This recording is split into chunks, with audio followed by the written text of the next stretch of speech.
નમસ્તે audience, a very warm welcome to you all. આપણે જોઈ રહ્યા હતા standard 7 social science chapter number 16 આપણું ચાલી રહ્યું હતું કે જેનું નામ છે રાજ્ય સરકાર. ફર્સ્ટ ઓફ ઓલ આપણે ચેપ્ટરને આગળ શરૂ કરીએ અથવા આગળ આપણે કન્ટિન્યુ કરીએ તે પહેલાં I am really very sorry about that, કેમ કે ખાસ કરીને તમે જુઓ કે ઘણા બધા લાંબા સમયનો ગેપ પડી ગયો છે વચ્ચે. આપણે ખાસ કરીને ચેપ્ટર નંબર 16 ચાલી રહ્યું હતું રાજ્ય સરકાર, જેમાં પાર્ટ 1, 2 એન્ડ 3 અપલોડ થઈ ચૂક્યા હતા. હમણાં આપણે જોઈએ રિકેપ પણ કરી લઈએ કે કેટલા ટોપિક્સ આપણે કવર કરી લીધેલા હતા.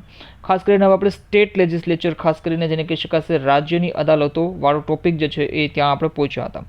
પણ તે ઉપરાંત વચ્ચે સિચ્યુએશન એવી ક્રિએટ થઈ ગઈ કે ખાસ કરીને મને સમય નહોતો મળતો કે જેથી કરીને વિડીયો લેક્ચર્સ જે છે એ રેકોર્ડ કરવાના, ત્યારબાદ એને અપલોડ કરવા, આ કામ જે છે એ મારે મતલબ એક જેને કહી શકાય ડિસ્કનેક્ટિવિટી આપણા જેને કહી શકાય છે સ્ટુડન્ટ્સ અને ટીચર્સની વચ્ચે આવી ગઈ. બટ હવે હું પૂરતો પ્રયાસ કરીશ કે જેથી કરીને સારામાં સારો કન્ટેન્ટ અને પહેલાંની જેમ જ રેગ્યુલરિટીમાં કન્ટેન્ટ જે છે એ લાવવાની હું પૂરેપૂરો પ્રયાસ કરીશ. તો બન્યા રહેજો મારી સાથે. અને હા, એ તમામ સ્ટુડન્ટ્સનો ખૂબ ખૂબ આભાર કે જે આવી સિચ્યુએશનમાં પણ જ્યારે વિડીયો લેક્ચર્સ અપલોડ થવાના બંધ થઈ ગયા હતા ત્યારે તેઓની કોમેન્ટ્સ જે છે એ સતત આવતી હતી. 2-3 દિવસે કોમેન્ટ્સ આવતી હતી કે સર લેક્ચર્સ અપલોડ કરો, વિડીયો સિરીઝને કન્ટિન્યુ રાખો. તો આવી બધી કમેન્ટ્સ જે છે અને ખાસ કરીને સબસ્ક્રાઈબ થવાનો રેટ જે છે, દર જે છે એ પણ જેને કહી શકાય ખૂબ સારો રહ્યો. અને ઘણા બધા લોકો જે છે એ પોતાના સોશિયલ મીડિયા થ્રુ ચેનલને જે છે એ શેર પણ કરતા હતા. તો આ બધી જ્યારે વિડીયો લેક્ચર્સ આવવાના બંધ થઈ ગયા હતા ત્યારે પણ તેઓ લોકોએ જ ખાસ કરીને મને મોટિવેટ રાખ્યો છે, સપોર્ટ જેને કહી શકાશે સપોર્ટ કર્યો છે તો સ્ટુડન્ટ્સ લોકોએ જ કરેલો છે, બરાબર છે. તો એના માટે સૌથી પહેલાં તો ખૂબ ખૂબ દિલથી ધન્યવાદ કરું છું. બસ આવો જ પ્રેમ જે છે એ ખાસ કરીને અને આવો જ સપોર્ટ જે છે એ ખાસ કરીને કન્ટિન્યુટીમાં રાખજો. હજુ પણ રિક્વેસ્ટ કરું છું કે ચેનલને જે છે જેટલું બનશે એટલું સબસ્ક્રાઈબ કરવાનું રાખો, લોકોને શેર કરવાનું રાખો.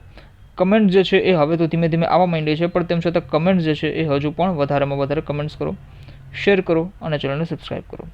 તે ઉપરાંત કોઈ પણ પ્રકારની ક્વેરી હોય, કોઈ પણ પ્રકારનો ક્વેશ્ચન હોય તો એ પણ તમે પૂછી શકો છો.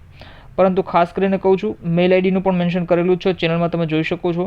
અબાઉટ સેક્શનમાં જશો ત્યાં પણ તમને મેલ આઈડી જે છે એ તમને ત્યાં દેખાશે. તો મેલ જે છે એ પણ તમે ડાયરેક્ટલી મેલ થ્રુ પણ મને ડાયરેક્ટલી કોન્ટેક્ટ કરી શકો છો કે જેથી કરીને કોઈ એવી જેને કહી શકાય ક્વેશ્ચન હોય કે કોઈ પણ પ્રકારના ફીડબેક દેવા માગતા હો તમે, તો ખાસ કરીને તમે મેલ થ્રુ પણ મારી સાથે કનેક્ટ થઈ શકો છો. તો વધારે સમય ન વેડફતા અને ખાસ કરીને હવે કન્ટિન્યુટી બની રહેશે એવી હું ખાતરી તો નહીં પણ ખાસ કરીને કહી શકાય કે એવી હું પૂરેપૂરી કોશિશ કરીશ. ચલો અત્યારે આપણે આગળ વધીએ. ખાસ કરીને રાજ્ય સરકારવાળું આપણું ચેપ્ટર જે છે એ ચાલી રહ્યું હતું કે જેમાં આપણે જો આ ચેપ્ટર જે છે ખાસ કરીને ફાઉન્ડેશન ક્રિએટ કરે છે તમારું fundamental of constitution, fundamental of political સાયન્સનું આ ચેપ્ટર છે. સિવિક્સ સ્ટાન્ડર્ડ 7 સુધી તમારે આવશે. ખાસ કરીને હવે 8th સ્ટાન્ડર્ડથી કોન્સ્ટિટ્યુશન બેઝ જે ચેપ્ટર્સ જે છે એ આવવાનું શરૂ થઈ જશે. ખાસ કરીને 9th સ્ટાન્ડર્ડમાં 9મા ધોરણમાં તો કોન્સ્ટિટ્યુશનના ચેપ્ટર્સ જે છે એ ઇન્ક્લુડ થયેલા જ છે. તો આ જેને કહી શકાશે એક ફાઉન્ડેશન તમારું ક્રિએટ કરે છે, ફંડામેન્ટલ જે છે એ ક્રિએટ કરે છે. અહીંયા આપણને સ્ટેટ ગવર્મેન્ટની જો 6th સ્ટાન્ડર્ડમાં આપણે ખાસ કરીને જેને કહી શકાશે લોકલ ગવર્મેન્ટ વિશે આપણે જોઈ ગયા, તો અહીંયા આપણને સ્ટેટ ગવર્મેન્ટ વિશે વાત કરવામાં આવેલી છે. આવતા જે સ્ટાન્ડર્ડ્સ છે, હવે જે આવનારું જે ધોરણ છે એમાં ખાસ કરીને આપણને યુનિયન ગવર્મેન્ટ એટલે કે સંઘ સરકારની પણ વાત કરવામાં આવશે. તો અહીંયા આપણને જે વાત કરવામાં આવેલી છે એ બેસિક જેને કહી શકાશે ઇન્ફોર્મેશનના તોર પણ જેને કહી શકાશે બેસિક ઇન્ફોર્મેશનના રૂપમાં જે છે એ આપણને વાત કરવામાં આવેલી છે. તો રાજ્ય સરકારથી આપણે શું સમજી શકીએ કે ભાઈ સરકાર શું છે? સૌથી પહેલાં તો જો કે આ બધી વસ્તુ આપણે પાછળ ઓલરેડી જોઈ ગયા છે કે સરકાર શું છે અને સરકાર જે છે કામ કેવી રીતે કરે છે, એક્ઝિક્યુટિવ્સ કોણ હોય છે, બરાબર છે. ખાસ કરીને જેને કહી શકાશે લેજિસ્લેચર એટલે કે ધારાસભાઓ કોણ હોય છે. આ બધી વસ્તુ આપણે ઓલરેડી ડિસ્કસ કરી ચૂક્યા છે. હવે સ્થાનિક સરકારની થોડીક આપણને વાત કરેલી હતી આપણે. ત્યારબાદ રાજ્ય સરકારની રચના અને એની ભૂમિકા શું હોય છે એ પણ વાત આપણે અહીંયા ખાસ કરીને કરેલી હતી. વિધાન પરિષદ શું હોય, વિધાનસભા શું હોય અને આ બધું વિધાનસભાના સભ્ય બનવાની લાયકાત શું હોય. આ એક પ્રકારની સંસ્થા એટલે કે એક પ્રકારની ઓર્ગેનાઇઝેશન છે અને આ ઓર્ગેનાઇઝેશનના મેમ્બર થવા પાછળના શું ફેક્ટર્સ હોય છે એ બધી વસ્તુ આપણને અહીંયા સમજાવવામાં આવેલી છે. એના ફંક્શન શું હોય છે એ બધી વસ્તુ, સમયગાળો, એના કાર્યો, બરાબર છે. પ્રશ્નોત્તરીનો જે ટાઈમ પીરિયડ છે એ શું હોય છે, આ બધી વસ્તુ આપણને સમજાવવામાં આવેલી છે. ત્યારબાદ આપણે એક્ઝિક્યુટિવ વિશે જોયું હતું એટલે કે કારોબારી વિશે. ખાસ કરીને કારોબારી મેં તમને સમજાવેલું હતું કે ભાઈ એક બહુ મોટું ગ્રુપ હોય અને એ ગ્રુપમાં અમુક લોકો અથવા અમુક વ્યક્તિઓને જે છે એ પર્ટિક્યુલર કામ સોંપી દેવામાં આવેલું હોય કે ખાસ કરીને આખો ગ્રુપ જે છે કોઈ પણ પ્રકારનું ડિસિઝન લેશે, બટ એમાંથી અમુક 5 કે 7 વ્યક્તિઓ જે છે એને એ ડિસિઝનને, જે લીધેલું ડિસિઝન જે છે એને ઇમ્પ્લિમેન્ટ કરાવવાનું કામ કરશે. તો એ કોણ કરશે? એ કરશે કારોબારી. એને જ આપણે કહીએ છીએ એક્ઝિક્યુટિવ, એટલે કે કાર્યપાલિકા, કારોબારી, વોટ એવર જે શબ્દથી તમે એને પ્રોનાઉન્સ કરતા હો. ખાસ કરીને ગવર્નર જે છે, ચીફ મિનિસ્ટર જે છે, તેમના ખાસ કરીને કાઉન્સિલ્સ છે, મિનિસ્ટર્સ, આ બધા જ લોકો જે છે એનો સમાવેશ કારોબારીમાં થતો હોય છે, એટલે કે ખાસ કરીને એક્ઝિક્યુટિવમાં એનો સમાવેશ થતો હોય છે. તો કારોબારીના કાર્ય શું હોય છે? અને હા, આપણે જ્યારે કોન્સ્ટિટ્યુશન જોશું ત્યારે પણ આપણે સમજવામાં આવશે કે ખાસ કરીને એક્ઝિક્યુટિવ્સ પણ બે પ્રકારની હોય. એક તો જેને કહી શકાશે elected executives, and the other one is જે એડમિનિસ્ટ્રેશનમાં હોય છે, ખાસ કરીને કે જે લોકોની એક્ઝામ થ્રુ ત્યાં જતા હોય છે, જેમ કે તમે લોકો, રાઈટ, જેને સિવિલ સર્વન્ટ્સ કહેવામાં આવશે. તો આ બધા જે છે એને પણ એક પ્રકારના કારોબારી જ કહેવામાં આવે છે, એક્ઝિક્યુટિવ્સ જ કહેવામાં આવે છે. ત્યારબાદ આપણે રાજ્યપાલ વિશે જોયું હતું, મુખ્યમંત્રી વિશે જોઈ લીધું હતું, એના કાર્યો વગેરે વગેરે, આ બધી જ વસ્તુ આપણે ઓલરેડી ડિસ્કસ કરી ચૂક્યા હતા. ત્યારબાદ રાજ્ય સરકારના કાર્યોનું વિભાજન કેવી રીતે થાય છે કે ભાઈ union list, state list, and the other one is જેને કહી શકાશે સંયુક્ત યાદી. તો આ બધી જ વસ્તુઓ જે છે એ આપણે ઓલરેડી ડિસ્કસ કરી ચૂક્યા છે, એટલે અહીંયા કોઈ પણ પ્રકારનો રિપીટેશન કરવાનો તો કોઈ મતલબ નથી. હા, હવે જે નેક્સ્ટ ટોપિક આવે છે એ આવે છે રાજ્યનું ન્યાયતંત્ર. તો ફટાફટ આપણે સમજી લઈએ કે ભાઈ રાજ્યનું ન્યાયતંત્રના સંદર્ભ સાથે, રેફરન્સ સાથે શું સમજવામાં આવે છે, શું સમજાવવામાં આવે છે, એ વસ્તુને આપણે ફટાફટ જોઈ લઈએ. બટ મેં તમને પહેલાં જ કીધું એમ કે ખાસ કરીને અહીંયા જે છે એ આ ધોરણમાં, કેમ કે 7th સ્ટાન્ડર્ડ છે, તો આ ચેપ્ટરમાં આપણને ફાઉન્ડેશન તરીકે, એક ફંડામેન્ટલ તરીકે જે છે આ બધી વસ્તુ આપણને આપેલી છે, ડિટેલમાં નથી આપેલી. જેમ કે જેને કહી શકાશે સ્ટેટ જ્યુડિશરીની જો વાત આવે તો ખાસ કરીને કોન્સ્ટિટ્યુશનમાં એક બહુ મોટું ચેપ્ટર છે, બટ અહીંયા આપણને ખાસ કરીને માત્ર ને માત્ર અમુક બેસિક ઇન્ફોર્મેશન દીધેલી છે, 3-4 ફેક્ટ્સ આપેલા છે, અને ખાસ કરીને એના થોડાક ફંક્શન્સ સમજાવેલા છે, કેમ કે ફંક્શન્સ સમજમાં આવશે તો જ વસ્તુ જે છે એ તમે આગળ સમજી શકશો. તો બસ આવી નાની મોટી વસ્તુઓ જે છે એ આપણને સમજાવવામાં આવેલી છે. But before we start the whole this passage, ખાસ કરીને હું તમને એક વસ્તુ સમજાવી દઉં કે જે જ્યુડિશરી છે અથવા ન્યાયતંત્ર છે એનું મુખ્ય કામ શું હોય છે? તો કે લોકોને ન્યાય આપવાનું કામ હોય છે. પ્રાચીન કાળમાં તમે જુઓ, not even ancient time, but even medieval time પિરિયડમાં પણ તમે જુઓ, ખાસ કરીને મુઘલ ટાઈમ પિરિયડ હોય, દિલ્હી સલ્તનતનો ટાઈમ પિરિયડ હોય, તો ત્યારે કેવી રીતે સિસ્ટમ ચાલતી હતી, પ્રાચીન કાળમાં કેવી રીતે સિસ્ટમ ચાલતી હતી, એનું એક આપણે થોડુંક ઓવરવ્યૂ લઈ લઈએ કે જેથી કરીને આપણને આઈડિયા આવે. અને મોડર્ન ટાઈમ પિરિયડમાં શું સિચ્યુએશન ચાલે છે એને પણ આપણે જોઈ લઈએ. કે જ્યારે પ્રાચીન ભારતની અને મધ્યકાલીન ભારતની જો આપણે વાત કરીએ તો ત્યારે રાજાશાહી જે છે એ મોટા પ્રમાણમાં આપણને જોવા મળતી હતી. ભારતમાં નાના મોટા રજવાડાઓ હોય કે ખાસ કરીને દિલ્હી સલ્તનત, મુઘલ સામ્રાજ્ય, મૌર્ય સામ્રાજ્ય, આવા દિલ્હીની ગાદીએ મતલબ મોટા મોટા સમ્રાટો બેઠા હોય.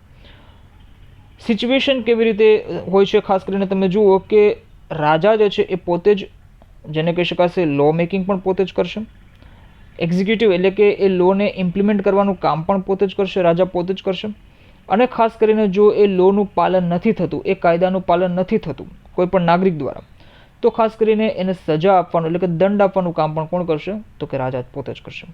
તો આ સિચ્યુએશનમાં તમે જુઓ, આ કેસમાં તમે જુઓ કે રાજા જે છે એ સેન્ટરમાં છે અને લો મેકિંગનું કામ પણ એ પોતે કરે છે, પછી એક્ઝિક્યુટિવનું કામ પણ પોતે જ કરે છે, અને લોકોને દંડ આપવાનું કામ પણ પોતે જ કરે છે. હવે જો જ્યારે દંડ આપવાની વાત આવશે ને ત્યારે બે પ્રકારના જનરલી સમાજમાં પહેલાં મતલબ કેસીસ જે છે બનતા હોય છે.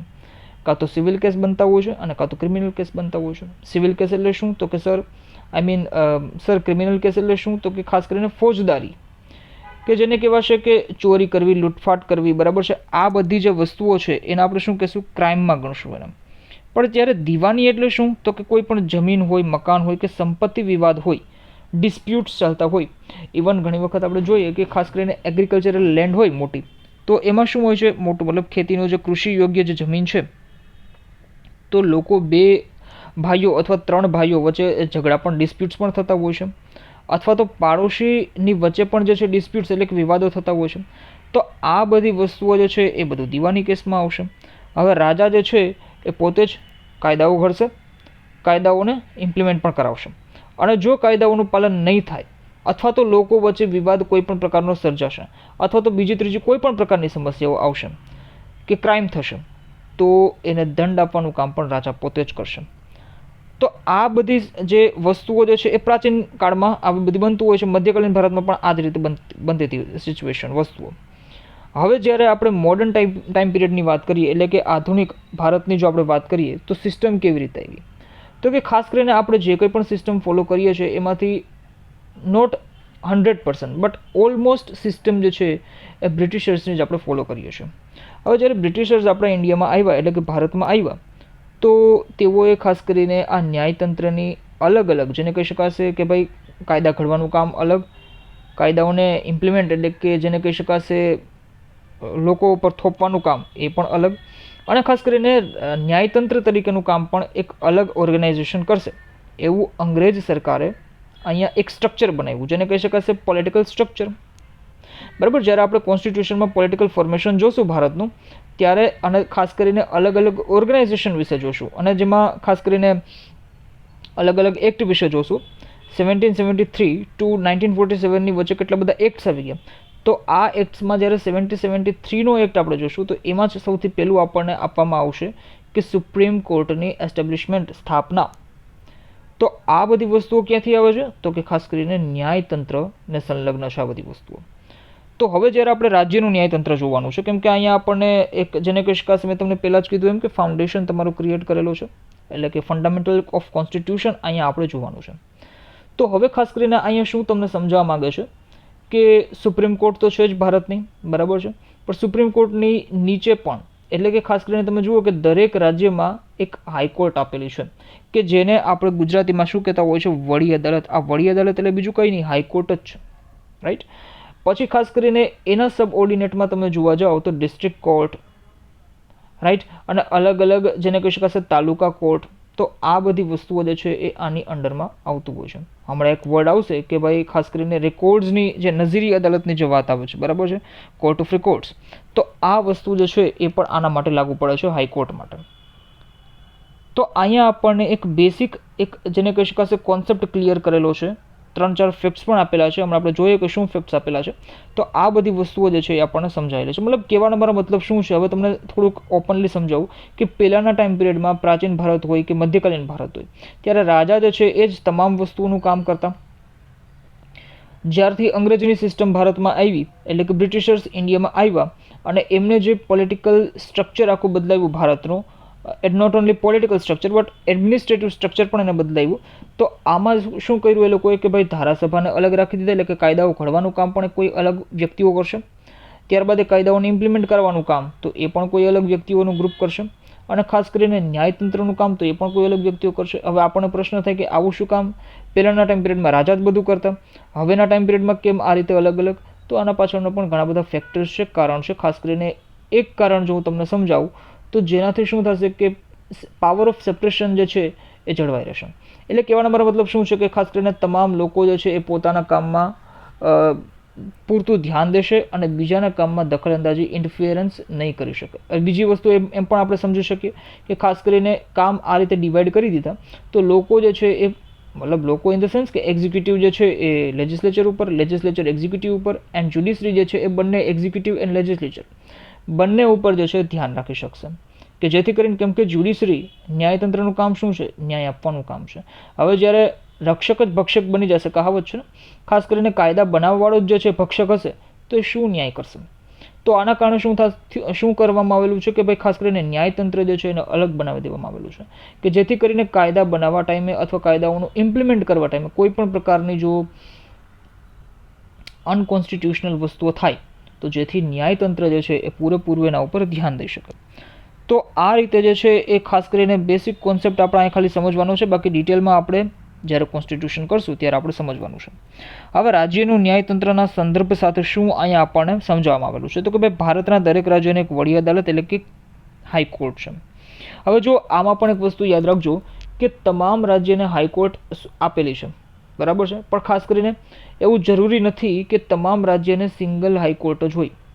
ઇન ધ સેન્સ કહેવાનો મારો મતલબ શું છે કે એક રાજ્યને એક હાઈકોર્ટ જ હશે બટ બે રાજ્યો વચ્ચે પણ એક હાઈકોર્ટ હોઈ શકે, બરાબર છે.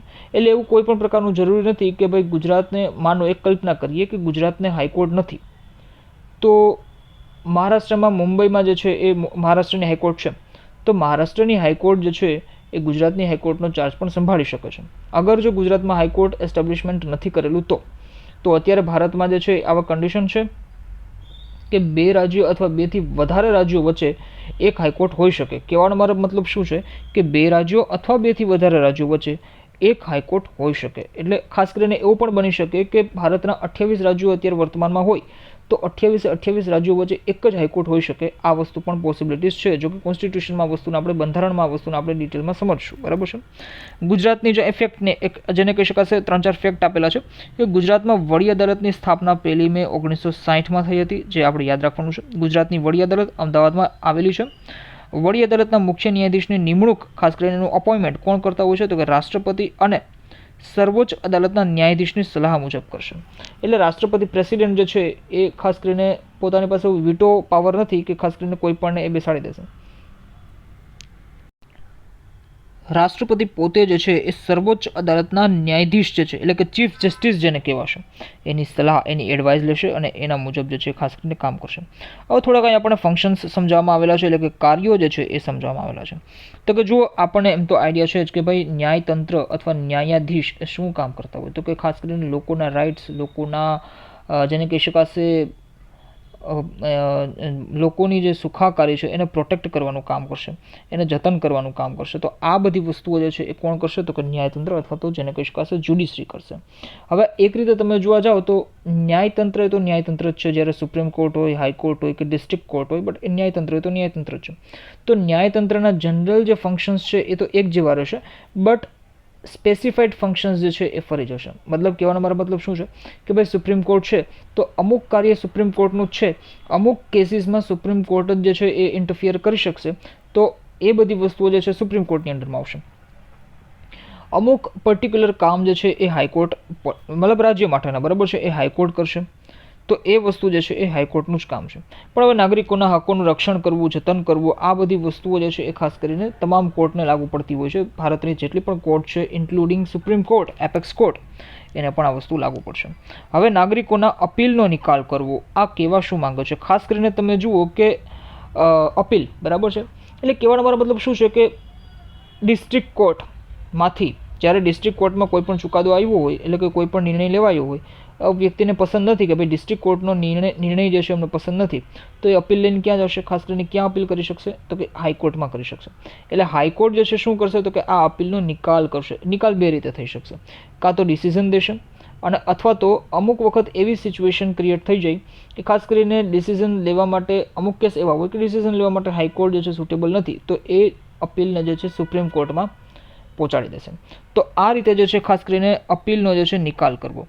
હવે બે વર્ડ અહીંયા આવે છે, એક તો દીવાની અને ફોજદારી દાવાઓના ચુકાદા સામે અપીલો સાંભળવી. એટલે ખાસ કરીને મેં તમને હમણાં સમજાવ્યું કે સિવિલ એન્ડ ક્રિમિનલ કેસીસ, આના ખાસ કરીને ચુકાદા સામે અપીલો સાંભળવામાં પણ હાઈકોર્ટ જે છે એનો રોલ હોય છે.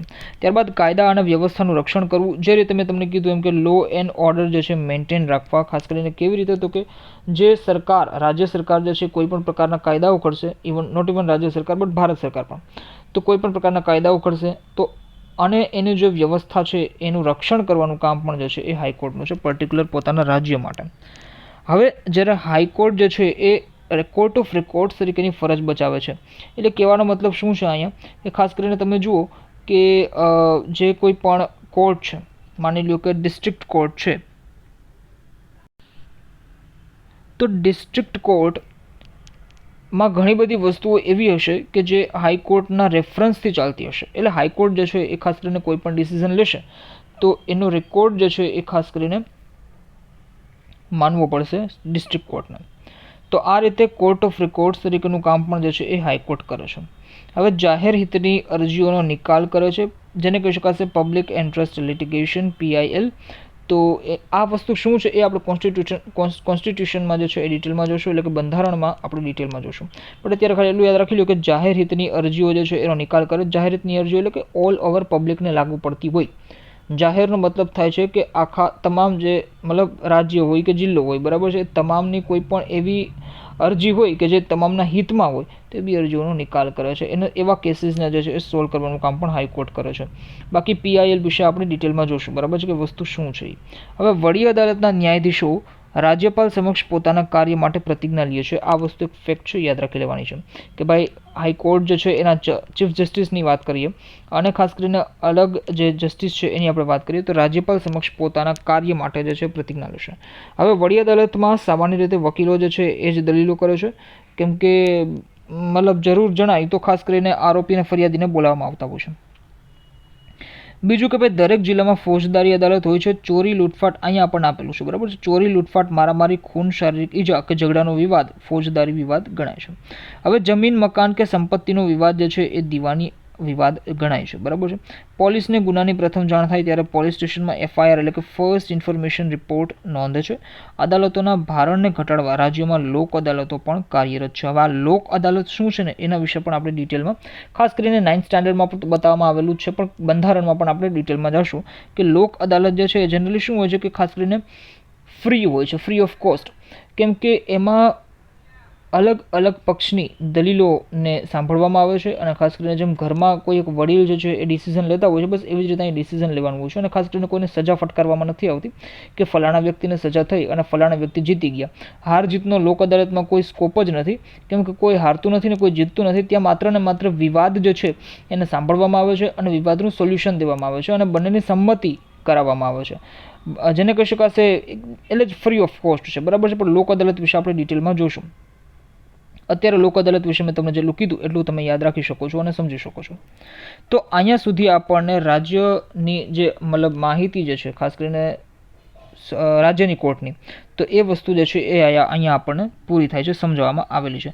નેક્સ્ટ અહીંયા આપણને શું સમજાવે છે તો કે જેને કહી શકાશે હેલ્થ, આરોગ્યનો અર્થ, તે ઉપરાંત જાહેર સ્વાસ્થ્યની સેવાઓ, ખાનગી સ્વાસ્થ્ય સેવાઓ અને આરોગ્ય અને રાજ્ય સરકાર મતલબ એને શું સ્કીમ્સ વગેરે જે છે એ બધી વસ્તુઓ આપણને થોડી ઘણી અંશે આપણને સમજાવવામાં આવેલી છે. એ ફટાફટ આપણે જોઈ લઈએ.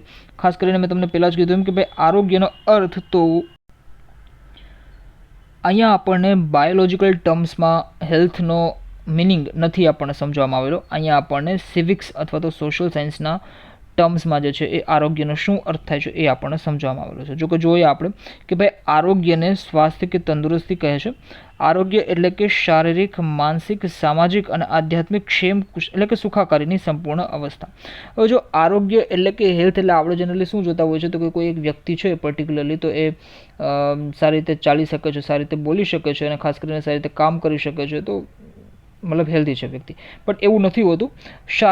આરોગ્ય એટલે ખાસ કરીને શું તો કે physically, mentally, socially and spiritually, એટલે કે ખાસ કરીને તમામ રીતે જે છે એ પોતે સુખાકારી ભોગવતો હોય તો એને આપણે સંપૂર્ણ અવસ્થા, સ્વાસ્થ્યની સંપૂર્ણ અવસ્થા, આરોગ્યની સંપૂર્ણ અવસ્થા કહીશું.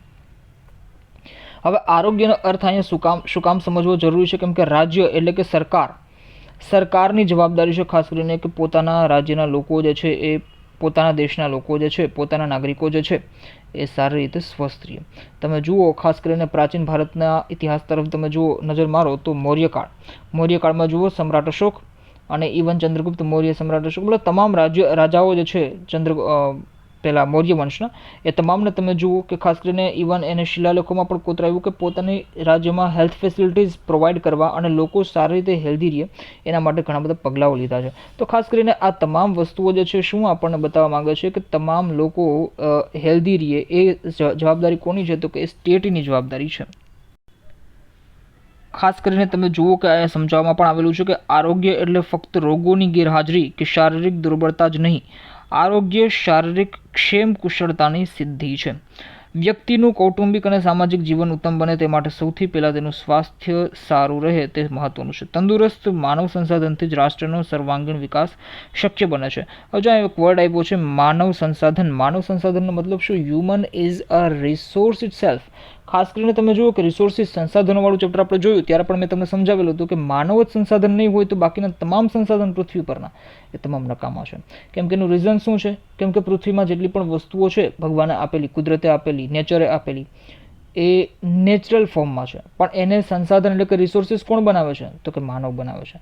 હા, અમુક રિસોર્સિસ એવા છે ખાસ કરીને વાયુઓ જે છે, હવા છે, બરાબર છે, લેન્ડ રિસોર્સ છે, આ બધી વસ્તુઓ કુદરત આપણને એઝ ઇટ ઇઝ આપેલી છે. બટ અગર તમે જુઓ કે ખાસ કરીને એ લેન્ડ અથવા તો એ જમીન જે છે, કૃષિ યોગ્ય જમીન, એને ખેડવા માટે હળ અથવા તો બળદગાડું અથવા તો હવે જે મોડર્ન ટેકનોલોજીમાં ટ્રેક્ટર વગેરે જે છે એ આવી ગયા છે, બરાબર છે, કે જેનો આપણે કૃષિમાં ઉપયોગ કરીએ છીએ. તો આ સંસાધનોનું નિર્માણ કોણે કર્યું? તો કે માનવે કર્યું.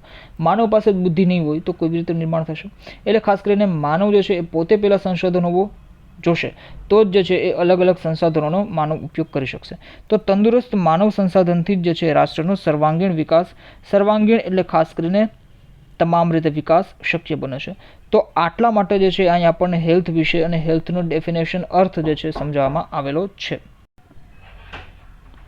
હવે ખાસ કરીને તમે જુઓ કે આપણે હેલ્થનો અર્થ સમજીએ, એટલે કે આરોગ્યનો અર્થ સમજીએ, તો હવે અહીંયા નીચે આપેલું છે જાહેર સ્વાસ્થ્ય સેવાઓ અને ખાસ કરીને ખાનગી સ્વાસ્થ્ય સેવાઓ. તો એના માટેની એના વિશે પણ આપણે થોડુંક બ્રીફ જેને કહી શકાશે ઇન્ટ્રોડક્શન તરીકે પણ આપેલું છે કે જાહેર સ્વાસ્થ્ય સેવાઓ કેવી રીતે વર્ક કરતી હોય છે અને હોય છે શું એકચ્યુઅલી. તો તમે જુઓ કે જાહેર આરોગ્ય કેન્દ્રો અને ખાસ કરીને પ્રાથમિક સારવાર કેન્દ્ર જેને પબ્લિક હેલ્થ સેન્ટર્સ જેને કહેવાય છે, જે ગ્રામીણ ક્ષેત્રોમાં આરોગ્ય પેટા કેન્દ્રો, મોટા શહેરોમાં આવેલી સિવિલ હોસ્પિટલ્સ, બાળકો માટે જુદા જુદા પ્રકારના રસીકરણના કાર્યક્રમો, બરાબર છે, ખાસ કરીને સ્વચ્છતા અભિયાન, સેનિટેશન પ્રોગ્રામ, ત્યારબાદ પીવાના શુદ્ધ પાણીની પ્રાપ્તિ, પર્યાવરણ જતનના કાર્યક્રમો. જો જાહેર સ્વાસ્થ્ય સેવાઓમાં પર્યાવરણ જતનના કાર્યો પણ આવી ગયા, કેમ કે અલ્ટિમેટલી એન્વાયરમેન્ટ જે છે, પર્યાવરણ જે છે એનું જતન, એના કાર્યક્રમો કરશો તો પર્યાવરણ જે છે શુદ્ધ રહેશે. તો ઓલરેડી જે છે એ જાહેર મતલબ જે સ્વાસ્થ્ય જે છે, લોકોની સુખાકારી જે છે એ વધશે.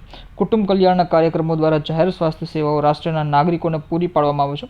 ખાસ કરીને ખાદ્ય પદાર્થોમાં થતી જે ભેળસેળ છે એના ઉપર અંકુશ મૂકવો,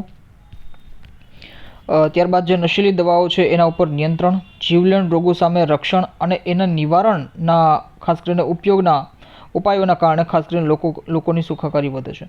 તાત્કાલિક સારવાર સેવાઓ માટે 108ની સુવિધા ઉપલબ્ધ છે. તો આ રીતે જાહેર સ્વાસ્થ્ય સેવાઓ વિશે પણ આપણને આપેલું છે. ખાનગી સ્વાસ્થ્ય સેવાઓ વિશે શું આપેલું છે? તો કે ખાનગી દવાખાનાઓ જે પ્રાઇવેટ ક્લિનિક હોય છે, ખાનગી હોસ્પિટલ્સ, ત્યારબાદ તાલીમી તથા સરકાર માન્ય ખાનગી દાક્તરો દ્વારા નાગરિકોને સ્વાસ્થ્ય સેવાઓ પૂરી પાડવામાં આવે છે. રોગોના નિદાન કરતી ખાનગી લેબોરેટરી પણ મોટી સંખ્યામાં કાર્યરત છે. વિવિધ રોગોના નિદાન માટે અને ઉપચાર માટે કામ કરતી વિશિષ્ટ પ્રકારની ખાનગી હોસ્પિટલ્સ સ્વાસ્થ્ય સેવાઓ આપણને પૂરી પાડી રહી છે. તો આ રીતે ખાસ કરીને એક રીતે તમે જોવા જાઓ કે ખાનગી સ્વાસ્થ્ય સેવાઓ જે છે એને પર પ્રોત્સાહન કોણ આપે છે? તો કે સરકાર જ અલ્ટિમેટલી આપે છે. હવે આરોગ્ય અને રાજ્ય સરકાર વચ્ચે શું રિલેશન અથવા તો જેને કહી શકાશે કે રાજ્ય સરકારે આરોગ્યના સંબંધમાં શું કામ કર્યા છે એની થોડીક ઇન્ફોર્મેશન અહીંયા આપણને આપેલી છે કે ભાઈ રાજ્યના નાગરિકોને આરોગ્ય વિષયક સેવાઓ મળી રહે તે માટે રાજ્ય સરકાર વિશેષ આયોજન અને ખર્ચ કરે છે કે જે નીચે પ્રમાણેના કાર્યો રાજ્ય સરકાર કરે છે. કયા કાર્યો અથવા તો શું ફંક્શન્સ છે? તો કે ખાસ કરીને તમે જુઓ કે સસ્તા અનાજની દુકાનો દ્વારા ગરીબોને જે છે અનાજનું વિતરણ કરે છે. ત્યારબાદ ઓરી, અછબડા, પોલિયો વગેરે રોગોના નિયંત્રણ માટે રસીકરણના કાર્યક્રમો સરકાર ચલાવે છે. દારૂબંધી, ખાદ્ય પદાર્થોમાં થતી ભેળસેળ ઉપર નિયંત્રણ કરે છે. તાત્કાલિક સેવાઓ માટે 108ની યોજના, હમણાં આપણે બધી વસ્તુઓ ઉપર જોઈ ગયા. સ્વચ્છતા અભિયાન અને શૌચાલય યોજનાનું સંચાલન. શૌચાલયની તમને આઈડિયા હશે કે ભાઈ ગામડે તમામ ગ્રામીણ ક્ષેત્રોમાં શૌચાલય જે છે એ સરકાર અત્યારે ખાસ કરીને બનાવે છે. જન ઔષધિ કેન્દ્ર મારફતે સામાન્ય દવાઓ કે જેને આપણે કહી શકીએ જનરિક ડ્રગ્સનું એના સસ્તા દરે વિતરણ કરે છે.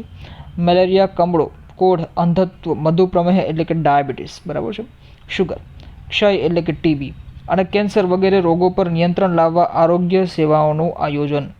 તો આ વસ્તુ જે છે ખાસ કરીને રાજ્ય સરકાર આ તમામ વસ્તુ ઉપર ધ્યાન આપે છે અને કાર્યો કરે છે. હવે ખાસ કરીને અહીંયા તમે જુઓ કે આરોગ્ય માટેની અલગ અલગ યોજનાઓ આપણને આપવામાં આવેલી છે કે ભાઈ રાજ્ય સરકારની શું યોજનાઓ છે અને કેન્દ્ર સરકારની શું યોજનાઓ છે. થોડુંક આપણે જોઈ લઈએ, નજર મારી લઈએ કે જેથી કરીને આપણને આઈડિયા રહે. તો કે ભાઈ રાષ્ટ્રના નાગરિકોનું સ્વાસ્થ્ય જળવાઈ રહે તે માટેનું આયોજન અને સંચાલન રાજ્ય સરકાર અને કેન્દ્ર સરકાર બંને કરે છે. એક રીતે તમે જોવા જાઓ કે યુનિયન લિસ્ટમાં તમે જોશો ને તો ત્યાં આપણને હેલ્થનો સબ્જેક્ટ જે છે મૂકવામાં આવેલો છે. એટલે કે સ્વાસ્થ્યનો સબ્જેક્ટ ન માત્ર રાજ્ય સરકારનો કે ન માત્ર ભારત સરકારનો, પરંતુ રાજ્ય સરકાર અને ભારત સરકાર બંનેનો છે. સ્વાસ્થ્ય એક બેસિક નીડ છે લોકોની, કે સારું સ્વાસ્થ્ય હોવું. તો રાજ્ય સરકારની યોજનાઓની જો આપણે વાત કરીએ તો આપણને આઈડિયા છે કે ભાઈ મુખ્યમંત્રી અમૃતમ યોજના, શાળા આરોગ્ય કાર્યક્રમો, મિશન બલમ સુખમ, મમતા સખી યોજના, જનની સુરક્ષા યોજના, જનની શિશુ રક્ષા કાર્યક્રમ, ચિરંજીવી યોજના, બાલ સખા યોજના અને ખિલખિલાટ ડ્રોપબેક યોજના. ત્યારબાદ પ્રધાનમંત્રી જન આરોગ્ય યોજના, રાષ્ટ્રીય રક્તપિત્ત નિર્મૂલન કાર્યક્રમ, પ્રધાનમંત્રી સુરક્ષિત માતૃત્વ અભિયાન, પર્યાવરણ જતનના કાર્યક્રમો, રાષ્ટ્રીય પરિવાર યોજના, અટલ સ્નેહ યોજના, શૌચાલય અને સ્વાસ્થ્ય શૌચાલય અને સ્વચ્છતા અભિયાન અને આયુષ્માન ભારત યોજના છે 2018ની છે, ખાસ કરીને કેન્દ્ર સરકારની યોજનાઓમાં જોવા મળે છે. થોડુંક અહીંયા ખિલખિલાટ ડ્રોપબેક યોજના વિશે બ્રીફલી જેને કહી શકાશે આપેલું છે. જો આ વસ્તુ જનરલી બધાના ઓલમોસ્ટ બધાના આઈડિયા હશે. ખાસ કરીને બાળક જન્મે એ દરેક કુટુંબમાં ખુશીનો અવસર છે. તંદુરસ્ત માતા અને તંદુરસ્ત બાળક ઘરે તરત પહોંચે તો એક કુટુંબ માટે હર્ષોલ્લાસનો પ્રસંગ છે. હવે ખાસ કરીને ખિલખિલાટ ડ્રોપબેક યોજનામાં શું છે તો કે જેને કહી શકાશે પ્રેગ્નન્ટ વુમેન છે તો એની ડિલિવરી જે છે ખાસ કરીને વેનમાં જ જે છે કરવામાં આવતી હોય છે, કે જેથી કરીને અને એની ખાસ કરીને તમામ પ્રકારની જે હેલ્થ ફેસિલિટીઝ છે એ પ્રોવાઈડ કરવામાં આવતી હોય છે, કે જેથી કરીને માતા અને બાળક બંનેનું સ્વાસ્થ્ય જે છે એ સારી રીતે થઈ શકે. આથી હવે સરકારી સંસ્થામાં માતા અને નવજાત શિશુને પ્રસૂતિ બાદ સરકારી સંસ્થામાંથી ઘરે મૂકવા જેવા ખિલખિલાટ વાહન દ્વારા નવી જ વ્યવસ્થા જે છે કરવામાં આવતી હોય છે. આ ખિલખિલાટ વાહન નિયત સરકારી દવાખાના પાસે છે. આરોગ્ય કાર્યકર પ્રસૂતા માતાને આ સેવાઓ જે છે ઉપલબ્ધ કરાવી શકે છે. હોસ્પિટલમાંથી રજા આપ્યા બાદ પ્રસૂતાને માતા અને બાળ આરોગ્ય માટે આરોગ્ય શિક્ષણ તેમજ સલાહ આપવામાં આવે છે. વાહનની અંદર પણ સલામત બાળ ઉછેર અને રસીકરણના સંદેશા વિડીયોના માધ્યમ દ્વારા માતા અને તેની સાથે જતા તેના કુટુંબીજનોને આપવામાં આવે છે. તો આ રીતે ખાસ કરીને આખું ચેપ્ટર જે છે એ અહીંયા આપણું કમ્પ્લીટ થાય છે. 2-3 યોજનાઓ વિશે હજુ પણ આપણને આપેલું છે. ખાસ કરીને તમે જુઓ કે મુખ્યમંત્રી અમૃતમ યોજના તો ગુજરાત રાજ્યના તમામ જિલ્લાના ગ્રામ્ય તેમજ શહેરી વિસ્તારના ગરીબી રેખા હેઠળ જીવતા કુટુંબ, ખાસ કરીને ગરીબી રેખા હેઠળ એટલે કે BPL બિલો પોવર્ટી લાઇન, તો આ વિષય જે છે ઇકોનોમિક્સમાં આપણે ડિટેલમાં જોશું. તો એવા લોકો અને ખાસ કરીને જે કુટુંબની વાર્ષિક આવક ₹4 લાખ કે તેથી ઓછી હોય તો એવા કુટુંબના મહત્તમ 5 વ્યક્તિ, કુટુંબ તરીકે અહીંયા તમે જુઓ કે મહત્તમ 5 વ્યક્તિનો સમાવેશ કરવામાં આવેલો છે, એટલે કે 5 વ્યક્તિનું હોય એને જ અહીંયા કુટુંબ તરીકે ગણવામાં આવેલું છે. તો એના સભ્યોનો પણ સમાવેશ કરવામાં આવ્યો છે. હવે હૃદય, મગજ, કિડની, કેન્સર, બર્ન્સ, નવજાત શિશુના રોગો અને ગંભીર ઈજાઓ માટે નિયત સારવાર પેકેજીસ જે છે નક્કી કરેલ છે. કરારબદ્ધ થયેલ હોસ્પિટલમાં લાભાર્થીને દાક્તરી સારવાર જે છે મળે છે. બીજું કે આયુષ્માન ભારત યોજના 2018 વિશે આપણને થોડુંક આપેલું છે, જે કેન્દ્ર સરકારની યોજના છે. આયુષ્માન ભારત યોજના અથવા પ્રધાનમંત્રી જન આરોગ્ય યોજના એ ભારત સરકારની સ્વાસ્થ્ય યોજના છે, જે 1 એપ્રિલ 2018માં સંપૂર્ણ ભારત દેશમાં અમલમાં લાવવામાં આવી છે. આ યોજનાનો મુખ્ય હેતુ શું છે તો કે ભાઈ આર્થિક રીતે નબળા લોકો BPL ધરાવતા, મેં હમણાં કીધું એને સ્વાસ્થ્ય વીમો ઉપલબ્ધ કરાવવાનો છે. આ યોજના અંતર્ગત આવનારા પ્રત્યેક પરિવારને ₹5 લાખ સુધીનો કેશલેસ સ્વાસ્થ્ય વીમો ઉપલબ્ધ કરવામાં આવશે. 10 કરોડ BPL ધરાવતા પરિવાર, જે લગભગ 50 કરોડ લોકો આ યોજનાનો લાભ મેળવશે. સ્વાસ્થ્ય અને પરિવાર કલ્યાણ મંત્રાલય યોજનાનો અમલ કરાવ્યો છે. ખાસ કરીને આ બધા ફેક્ટ્સ ખાસ કરીને યાદ રાખવાના કે સ્વાસ્થ્ય અને પરિવાર કલ્યાણ મંત્રાલય આ યોજનાનો જે છે અમલ કરાવ્યો છે. આયુષ્માન ભારત યોજનામાં બે મહત્વની બાબત શું છે તો કે ભાઈ રાષ્ટ્રીય સ્વાસ્થ્ય સુરક્ષા યોજના અને કલ્યાણ કેન્દ્ર. તો આ વસ્તુ જે છે એ ખાસ કરીને ન ભૂલાય. બીજું કે અહીંયા આપણને અલગ અલગ ડેઝ વિશે આપેલું છે કે ભાઈ વિવિધ આરોગ્ય દિવસની ઉજવણી. તો 30 જાન્યુઆરી છે તો વિશ્વ રક્તપિત્ત વિરોધી દિવસ, 4 ફેબ્રુઆરી છે તો વિશ્વ કેન્સર દિવસ. આ તમામ ડેઝ જે છે એને 2 થી 3 વખત 4 વખત નજર મારીને જોઈ લેજો. આવા MCQs જે છે એ એક માર્ક્સમાં ખાસ કરીને પૂછાઈ જતા હોય છે, નાની એક્ઝામ્સમાં અને ઇવન GPSC જેવી એક્ઝામ્સમાં પણ ખાસ કરીને આવા MCQs જે છે એ પૂછાઈ જતા હોય છે. તો આ વસ્તુ જે છે 3 થી 4 વખત 5 વખત જોઈ લે એટલે આપણને ઇઝીલી યાદ રહી જાય. બીજું કે ખાસ કરીને સિવિલ હોસ્પિટલ વિશે આપણને અહીં આપેલું છે કે સિવિલ હોસ્પિટલ શું? નાગરિક હોસ્પિટલ કે અમદાવાદની સિવિલ હોસ્પિટલ એશિયાની સૌથી મોટી હોસ્પિટલ છે. આ હોસ્પિટલની સ્થાપના ઈસવીસન 1841માં થઈ હતી અને આ હોસ્પિટલમાં હૃદય, કિડની, કેન્સર અને અન્ય ગંભીર રોગોની સારવાર માટે ઉત્તમ સુવિધા ઉપલબ્ધ છે. તો આ 3 ફેક્ટ જે છે ખાસ કરીને યાદ રાખી લેવા. અને અહીંયા જે છે એ આપણું આખું ચેપ્ટર જે છે સરકારવાળું એ રાજ્ય સરકાર, ખાસ કરીને રાજ્ય સરકારવાળું ચેપ્ટર આખું આપણું અહીં પૂરું થાય છે. નેક્સ્ટ ચેપ્ટર જે છે એ ખાસ કરીને જેને કહી શકાશે જાતિગત ભિન્નતા, એટલે જેને કહેવાય કે લોકોને રેશિયલ એથનિસિટીના લેવલ પર અને ખાસ કરીને અલગ અલગ જાતિગત ભિન્નતા. અને જો કે આમાં ભિન્નતાવાળો કોન્સેપ્ટ આપેલો છે, પણ ભિન્નતાથી જ જે છે એ ખાસ કરીને ભેદભાવનો કોન્સેપ્ટ પણ બનતો હોય છે. એ વસ્તુ આપણે ડિટેલમાં ત્યારે આપણે જોશું. તો અહીંયા આપણે રાજ્ય સરકારવાળું ચેપ્ટર જે છે એ પૂરું થાય છે. અને ખાસ કરીને ફરી એકવાર કહું છું કે વચ્ચે જે ગેપ રહી ગયો તે બદલ ખૂબ ખૂબ સોરી. અને હવે જે વિડીયોઝ જે છે એ તમામ સારી રીતે વ્યવસ્થિત સારા કન્ટેન્ટ સાથે ફટાફટ લાવવાની હું કોશિશ કરીશ. તે ઉપરાંત મેલના માધ્યમથી તમે ફીડબેક પણ દઈ શકો છો કે જેથી કરીને મને આઈડિયા આવે, વધુમાં વધુ સારી મહેનત કરવાનું મને પ્રોત્સાહન મળે. અને મારી સાથે કનેક્ટેડ રહેજો, જોડાયેલા રહેજો. આમ તો કહેવાની જરૂર નથી કેમ કે તમે બધા ઓલમોસ્ટ મારી સાથે જોડાયેલા જ છો, કમેન્ટ પણ આવે છે અને સબસ્ક્રાઈબ થવાનો રેટ જે છે એ પણ ખૂબ સારો એવો છે. પણ તેમ છતાં હજી એક વખત રિક્વેસ્ટ કરું છું કે સબસ્ક્રાઈબ જેટલું બને એટલું વધારે કરો અને ખાસ કરીને તમારા ફ્રેન્ડ્સ જોડે વિડીયો લેક્ચર્સને પહોંચાડવાની કોશિશ કરો. તો અત્યારે આપણે અહીં સુધી જ રાખીએ છીએ.